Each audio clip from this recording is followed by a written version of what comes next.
Jimbo Paris, and you are listening to The Jimbo Paris Show.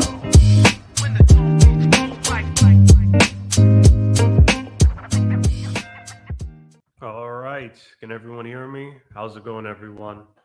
This is Jimbo Paris. Welcome back again to The Jimbo Paris Show. Today we have a very special guest, Michael Brook. He is the owner of Rapid Couples Counseling, and he is also a master hypnotist. Lots of interesting things about him, and I definitely want to learn more about who this man is and, what his real mission is in life to sort of help people and improve their lives. Hey Jimbo, how you doing, man? Doing excellent. How are you today? Good. It's been a long day. I'm really excited to be here and to help your audience however I can to have better relationships and to have better lives in whichever way I can assist them. So tell me about your expertise. Assisting people through various different ways of hypnotherapy and NLP, and also my focus over the last probably 7 years has been solely on relationships. I first started doing communication skills training and hypnosis training about 20 years ago, 23. Time flies by. And then I did a whole of that. I did a basic hypnotist training, master hypnotist, NLP practitioner, NLP master practitioner. I've done 2 trainers training, including a trainers training with John Grinder. I started doing a lot of work with people, dealing with all kinds of stuff, all kinds of problems with hypnotherapy. But then kind of my interest got picked relationship work, and I wanted to find out what's the formula for success for relationships, because there's a lot of bad advice out there in relationships, and a lot of people want to get really good information. And as well, so I studied extensively a lot of the big relationships experts. I've done trainings with the Gottman Institute. A lot of people will be aware of John Gottman. I studied the work of Esther Perel, Jennifer Finlayson-Fife, David Snarch, a lot of the really big relationship educators. And if you listen, I've done a number of trainings with Michaela Baum, who's the relationship therapist to the stars. I did a heap of training with her in 2016. And so it's interesting if you listen to what everybody's saying, pretty much lots of people saying the same thing, just in slightly different ways. And so I've applied that to that knowledge to a way of getting rapid change within the context of couples counseling. I think a lot of couples counseling methodologies buy into some ideas that aren't very helpful. Also, what I noticed is that a lot of people, there's a very, very nice synergy between doing hypnosis work and helping people with their relationships, helping people with their mental health and their relationship. A lot of people will bring certain mental health challenges into what could be a very functional relationship and then create problems within the relationship because of that mental health challenge, whether it's depression or anxiety or a gambling addiction or drug addiction, alcohol addiction, or something that can be really quickly and rapidly assisted with hypnosis that can really rapidly change the relationship. But sometimes you have to deal with those underlying issues in order to get the relationship to flourish. And what is hypnosis? Okay, hypnosis is a state of selectively focused attention where a person's attention is on the person who's doing the hypnotic induction. Hypnosis exists because of the way that the human mind is structured. Would you like me to give you the brief explanation of the way human mind is structured from the way I see it? Would that be helpful? Yes. Okay. If you imagine a really big elephant, like the biggest elephant you've ever seen, that's your unconscious mind. The conscious mind is like a small toddler, like a 2 or 3 year old person sitting on top of the elephant. So the conscious, the toddler, has a particular job to do, and the unconscious, the elephant, has got a different job to do. So the toddler's job is to tell the elephant what it needs to keep it being safe and to present problems to the elephant to solve. The elephant's job the elephant has a number of prime directives. The first one is infinite replication of past behavior. This is why a lot of diets don't work, because the unconscious mind goes, okay, what do I have to do? I've got to do everything I've done in the past, because it makes the assumption that if what you've done in the past has if you're surviving right now, everything's happened in the past was worthwhile doing. So let's keep doing it, right? So the toddler's job is to tell the elephant, this is what I want. But the elephant's job is to keep doing what you've always done. Also, it's a seat of emotions and seat of memory. The conscious mind has only got short-term rational, really small chunks of memory, right? So inside the state of waking consciousness, I'm talking to the toddler mostly. But inside the state of hypnotic trance, I'm talking to the elephant.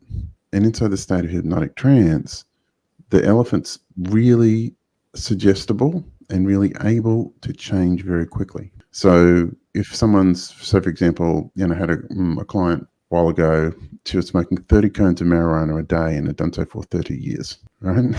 So, and she was desperate to stop, but couldn't know how. So inside the state of deep trance, when I'm talking to her unconscious mind and going, cut that stuff out. And she did in 2 weeks, went from 30 a day for 30 years to nothing in 2 weeks, right? With no cravings. So inside the state of deep trance, you can talk straight to the elephant and go, hey, stop doing that stuff or do something different and it will, right? And so that's kind of basically how hypnosis works. Any repeating pattern of behavior can be modified with hypnosis and hypnotherapy. So that's a pretty broad definition. Yeah. So how you sleep, how how much you drink, how much you smoke, how much you eat, how much exercise you do, how you drive your car, how you play piano, how you swing a golf club. Any repeating pattern behavior is modifiable with hypnosis and hypnotherapy. So a lot of people have got a lot of people really don't understand the utility of hypnosis and hypnotherapy and just how a great many aspects of their lives can be improved by talking to the elephant, basically. So, do you need a degree to be a hypnotist? No, I can teach it to, it's actually a relatively easy skill to learn. You can teach it to how to do how to do it in about 3 or 4 hours, right? But in terms of, there are different organizations out there in different jurisdictions have different levels of authority in terms of how to do it. Like a long time ago, you had in the United States in the 50s and 60s, you had to be a medical doctor to do clinical hypnosis. I don't know how it works in the United States these days. In Australia, you can do a 2-week course and then work with people in a 2-week course. But I've been doing hypnosis and hypnotherapy with people since 2004. So what's that? A long time. So have you ever been hypnotized, Jimbo? A few times, but it was only through audio. It wasn't through someone standing right in front of me. It was a self. All right. Okay. Yeah. Those things can work for some people. Although it tends to be when you're face to face with someone or you're in the presence of someone, it tends to have a stronger effect. There are some hypnotherapists and hypnotists who only work online with people. And that said, there is a conversation that happens. There's an energetic conversation that happens with people when you're face to face with them. And it does tend to have a more profound effect when you're in the presence of someone. One of the things I do that I find really useful and important is the process of whenever I work with someone, I record the hypnotic trance and I get them to listen to it before they go to sleep because it's a conditioning process. So the elephant or young conscious mind is very impressed with repetition, right? Extremely impressed with repetition. So the more you tell it this is what I want, the more it gets convinced. And so once you repeat that suggestion over and over and over and over, then the elephant goes, oh yeah. And the reason why that works is because of the law of compounding suggestion. The law of compounding suggestion works. It goes like this. If you hear a suggestion set once, it has a certain effect. If you hear a suggestion set 2, 3, 4, 5, 15, 20 times in a row, every single time you listen to it becomes stronger. So if you think about the ads you see on TV, do you see, like, for example, you've got, I don't know, Dodge. Dodge just got a new car. Do they do the ad once and only do it once, or do they do it over and over and over and over? They do it over and over. And that's because of the law of compounding suggestion. Yeah, a lot of advertising has strong elements of hypnosis in it, if you know how to look, right? So as a hypnotist, what abilities do you need to have? That's a good question, Jimbo. Firstly, you need to be able to be a good subject. That's the first one. because you need to be able to go into in order to do a hypnotic induction, I start talking and I will not stop for 26, 27 minutes. So, but I can't do that consciously. I have to do that when I have to go into slightly go into a trance state myself. So being able to go into a trance state and being able to go into and out of trance states really quickly is a really useful skill as a hypnotist. The next one is intelligence is important, right? Facility with language, being able to articulate different concepts, being able to be incredibly precise and vague with language simultaneously, and to have an idea of where you're going and just be able to, detune your conscious mind and go, okay, I'm just going to start talking. and then the words come out this, continuous flow of suggestion. Do you think this was a calling? Yeah. Yep. Some people do it because they like the feeling of hypnosis, but for me, I do feel called to do it. I really, really enjoy it, and I really enjoy seeing the results people. And it's incredibly useful what you can deal with. So, just as a brief example, just in the last year, right, I've worked with uncontrollable thumb sucking, uncontrollable coughing, uncontrollable hiccuping. This guy had 12 days where he was uncontrollably hiccuping. He was hiccuping about 3,000 times a day, right? And he was getting the edge of exhaustion because he couldn't sleep. Uncontrollable thumb sucking, gambling addiction, marijuana addiction, cocaine addiction, drug addiction, alcohol addiction, porn addiction, fear of all different kinds of phobias, fear of driving cars over bridges, fear of driving cars in tunnels, fear of driving cars on highways, fear of driving cars at lights, fear of driving a car without 20 litres of water in it, like fear of flying, fear of buses, fear of snakes, fear of spiders. The amount of stuff you can actually work with highly effectively with is really quite remarkable. What are your favorite hypnosis techniques? The one I go to the most is something called the chair of memories. And it's something that I came up with where you more or less sort of induce a hypnotic trance. You get someone, imagine there are 3 boxes on the floor in front of them. And the first box is a box of the memories from the past. The next box is a box of the experiences of the present moment. And the box to the right-hand side is a box of the memories of the thoughts of the future. Now, what tends to happen is people who experience anxiety go out into the future, they imagine bad things happening in the future, and they bring those bad feelings back to now. Often people who experience depression will think about bad things that happened in the past and bring their emotions and the states of what they experienced in the past back to the present moment to feel bad in the present moment. And so with the chair of memories, I get them basically putting all their thoughts of the past into the box of the past and put a lid in it.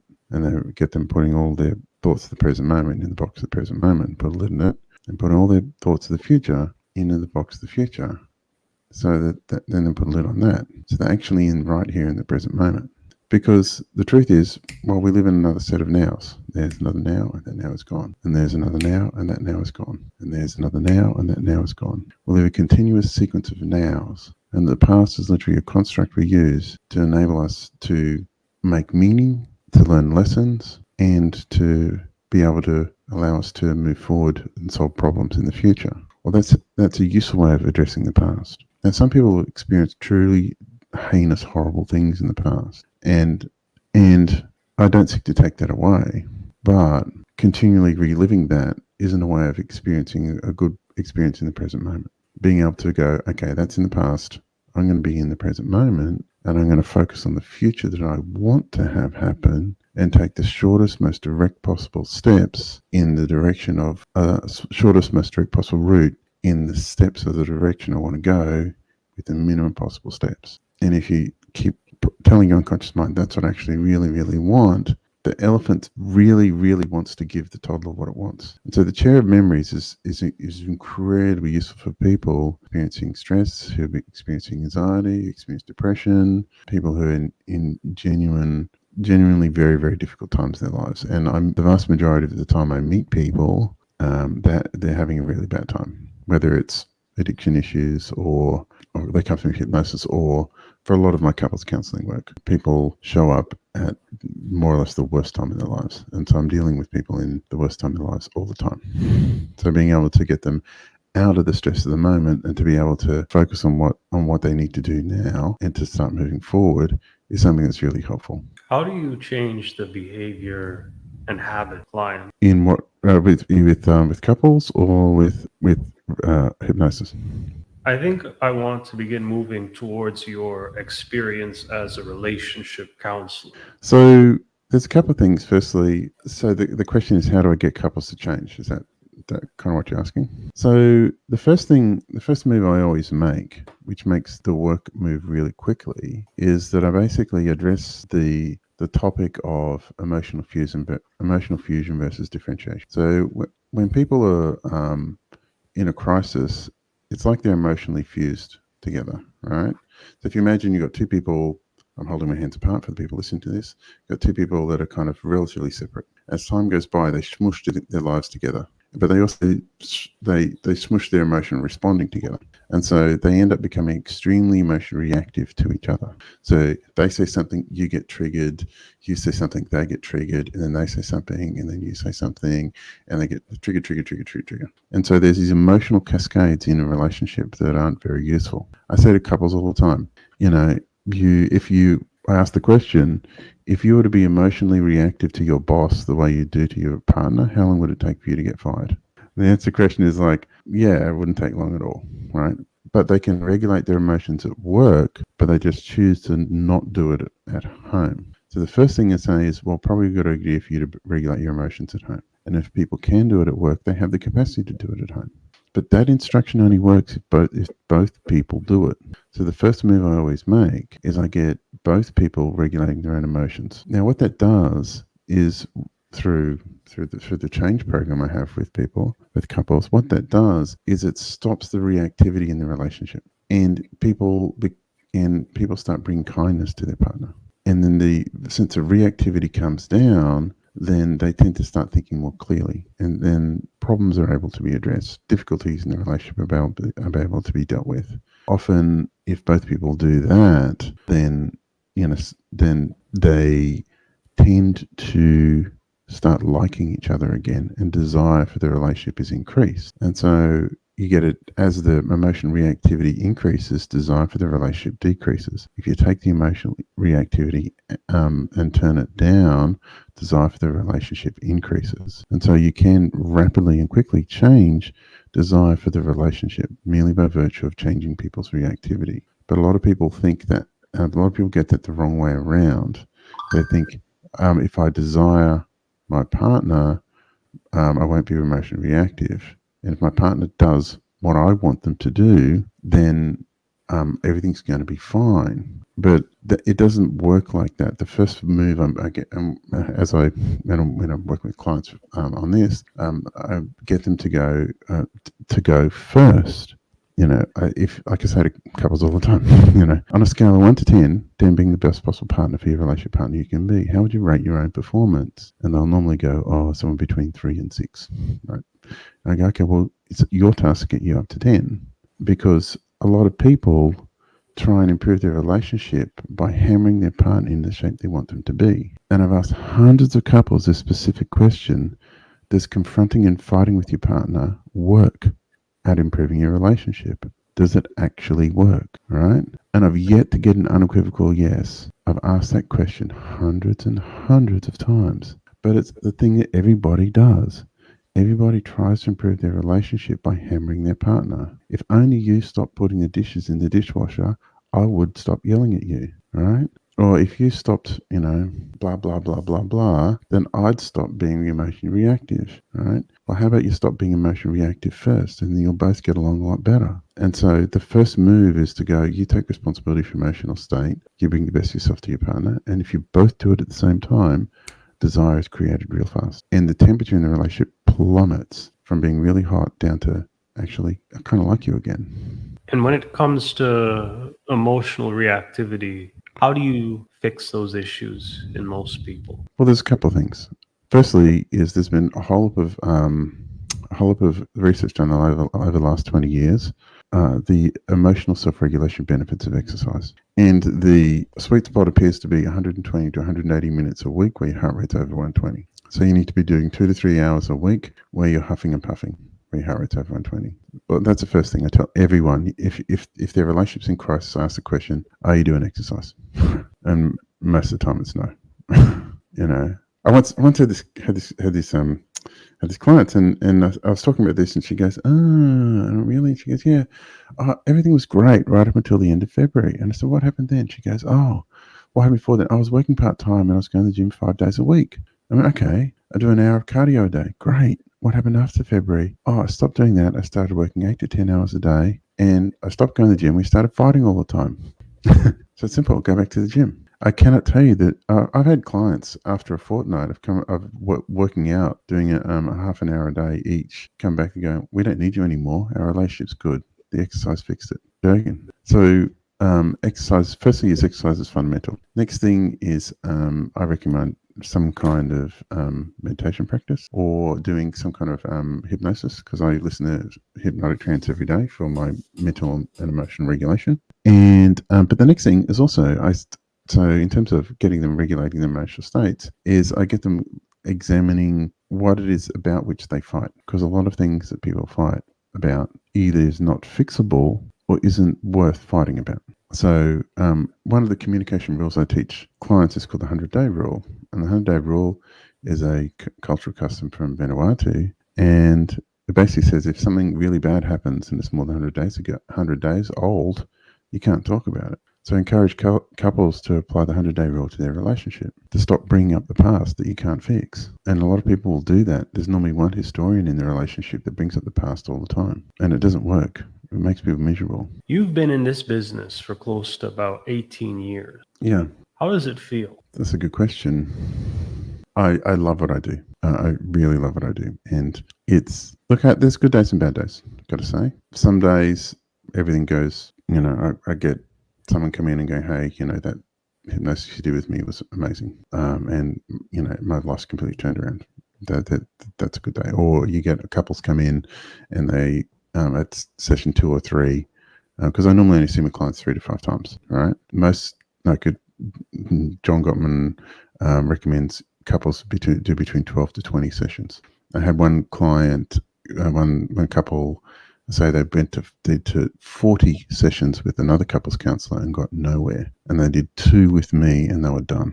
So this is why I call my business rapid, because I get rapid results. Yeah. And so when things work really, really well, that's good. It's just amazing.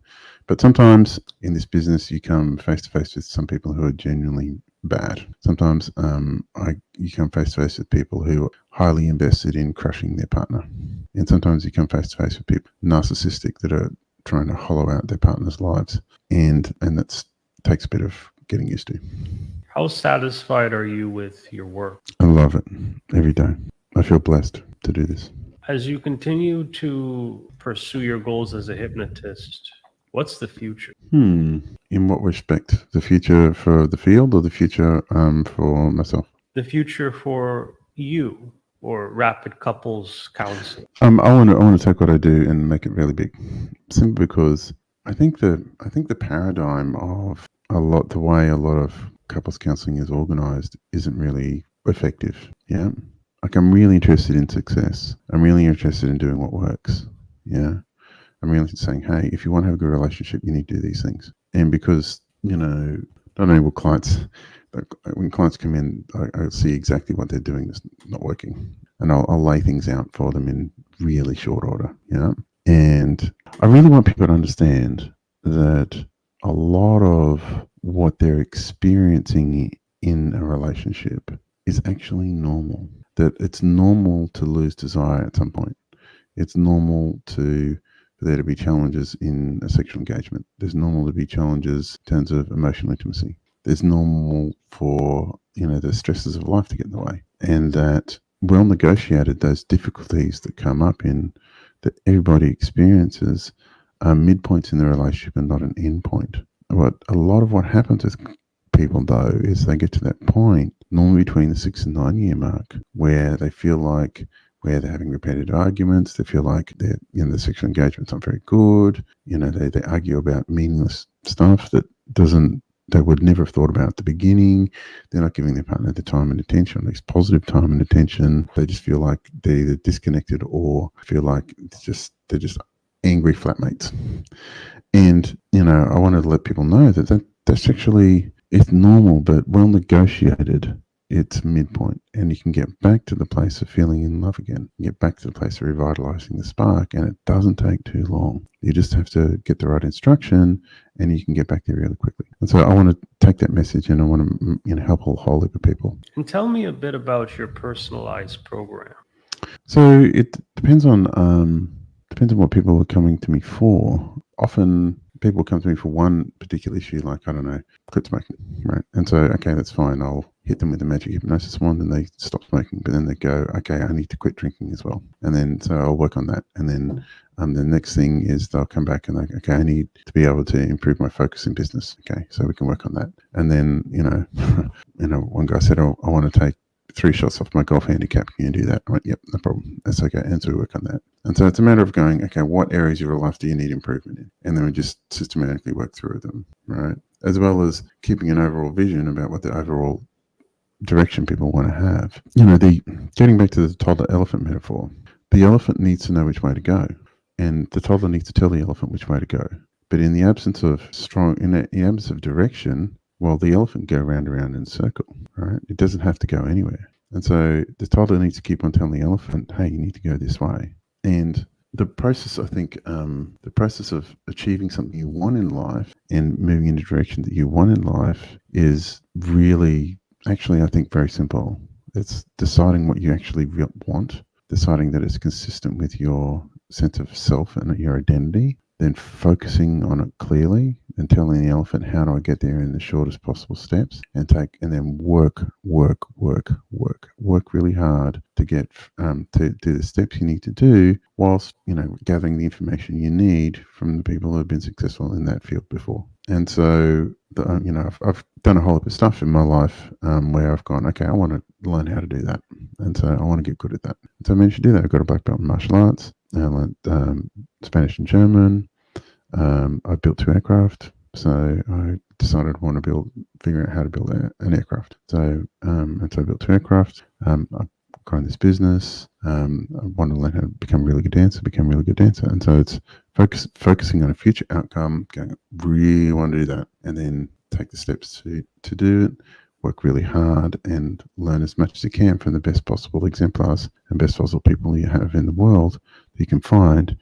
Do that thing. And so I take that approach, and I help my clients creating programs for them based on that approach. And when it comes to your products and services, which ones do you think are your biggest ones that you would want to tell the audience about? Probably my couples work.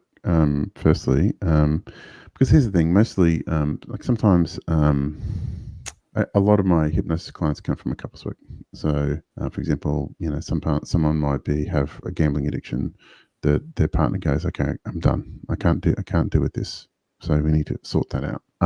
I think the reason why I want to help people with their relationships the most is it's the one thing in our lives that provide us with the greatest amount of satisfaction. Are you familiar with what the Grant study was, Jimbo? There was a study that was started in the US at Harvard University called the Grant study. They got 5,000 Harvard graduates, I think, in the 50s, and they did. I think it's the longest longitudinal study on happiness that's in the scientific literature. So they started in the 50s, and every single year they tested them for their life sense of satisfaction and overall thing. And in the 60s, they started, hang on, why are we focusing entirely on the happiness of a bunch of rich white dudes? So let's get some people from some other demographics and some other socioeconomic, a broadened socioeconomic spectrum as well. And they included that in the Grant study. And so every year these guys were tested for their sense of satisfaction, happiness in life. And now pretty much all the guys who started the study are all dead now. And now they're actually following on the study with their kids and their grandkids. But the thing that overall, when you aggregated all of those people, what they found that gave them most satisfaction and fulfillment in life, well, pretty much 95% of them said the great thing that gives people the greatest satisfaction and enjoyment and pleasure in their lives is their relationship. It's really interesting when you work with so many people. I can do 20 to 25 sessions a week with a whole heap of people in relationship. It's just incredibly important how, if your relationship's going badly, everything else in your life feels like it sucks. But if your relationship's going well, then you can tolerate pretty much everything. And it's relationships that give us the buffer against the suffering of the world. It's sort of the relationships that allow us to tolerate pain. They allow us to tolerate difficulty. And that's as actually studied. Some researchers in Holland. They did an interesting experiment. They got some volunteers, put them in a brain scan machine, and they were asked to rate their level of pain. And they put an electrode on their feet, and they were zapping them with an electrode. Now, there are three conditions. The first one is there was nobody else in the room, just them in a cold, sterile medical room being hit with an electrode. And they asked to rate the level of pain. The next condition is they got people in, and they were wearing. So they were just an experimenter to hold their hand, and then they asked to rate the level of pain. And the third condition is they got someone they loved and cared about to come in and hold their hand and say, it's not going to be right, and thus to rate the level of pain. Now, the interesting thing is, on average, when there was no one in the room, they were rating the level of pain 7 or 8. But the person they didn't know was holding the hand, it was like a 5 or a 6. When the person's holding the hand, they rated it as a 1 or a 2 in terms of pain level, but the voltage never changed, right? Nor did the level of activation in the anterior cingulate cortex, it's a part of the brain that mediates pain. So the exact same stimuli were going to the brain, but because they're in the presence of a loved one, it didn't feel anywhere near as bad. And relationships have that effect on every aspect of our life that's difficult. And so helping people have better relationships allows them to have, much greater satisfaction in their lives. And so that's part that I want to expand and make a lot bigger. Excellent. This has been an amazing interview. Again, thank you for being on this show. And the final question I have is, how can we reach you? So you can find me at a number of different places. Firstly, if you look at rapidcouplescounseling.com, that's a mirror link to my website. There's links to there. You can contact me. You can book an appointment. If you go to the contact us, there'll be a contact form on there. You can get me via email there. If you scroll down, yes, there'll be a contact form. There's also, there you go. There's a contact form there. If you want to send me an email, I can do sessions outside of hours. If you're some people in the States, I do a fair bit of my work online as well, not only face to face but online, and so I can help people online in different parts of the world. All right. Thank you, Mr. Brook. This really has been an excellent privilege learning from you and your principal. And that's about everything that I have to ask you in general. But do you have any final words, any final gems you would like to deliver to the audience before I let you go here? Yeah, avoidance isn't an effective problem. Well, two things. Firstly, avoidance is not an effective problem-solving strategy. And a lot of people apply that to their lives, but also particularly their relationships. It's like, I'm not going to deal with this. Don't want to. Maybe this is no. And then they'll avoid things and avoid things, and but the problem with avoiding something is it tends to make it bigger. Yeah. That's one thing. The other thing is mostly human beings are really bad mind readers. Like people think that they know what their partner's thinking, and sometimes they might be right, but a lot of times they're like, and a lot of people won't say something because they don't want to upset the apple cart. They don't want to upset their partner. They don't want to introduce change in the relationship. And change in a relationship is always unilaterally driven. It always takes one person to go first to move the relationship forward, right? Now, oftentimes the other person is pretty happy with how things are going, but when one person wants things to change, that's when they make the first move, and then when they do, then that's when change becomes possible. Until one person moves first, change is not possible. So make the move; it's worth it. All right. Well, that was our interview here. Excellent interview. A lot of important gems from Michael Brook, the relationship counselor. And if you want to see more of these shows, look at our YouTube channel, look at us on Spotify, look at us on Roku. Thank you again. This is the Jimbo Paris Show. Pleasure, Jim. I'm currently working on a passion project that I'm really excited about, but I need your help to bring it to life. We'll be launching soon our very own Jimbo Paris Academy, and this is going to be about aspiring creators and creating concepts. Thank you for your support. I'm sharing free bonus content to supporters, so let's make some amazing content together. Our affiliate partner, LifeWork Systems, focused on helping create a better collegial environment, looking at the mental health of business workers, business employees, and overall bringing the business up.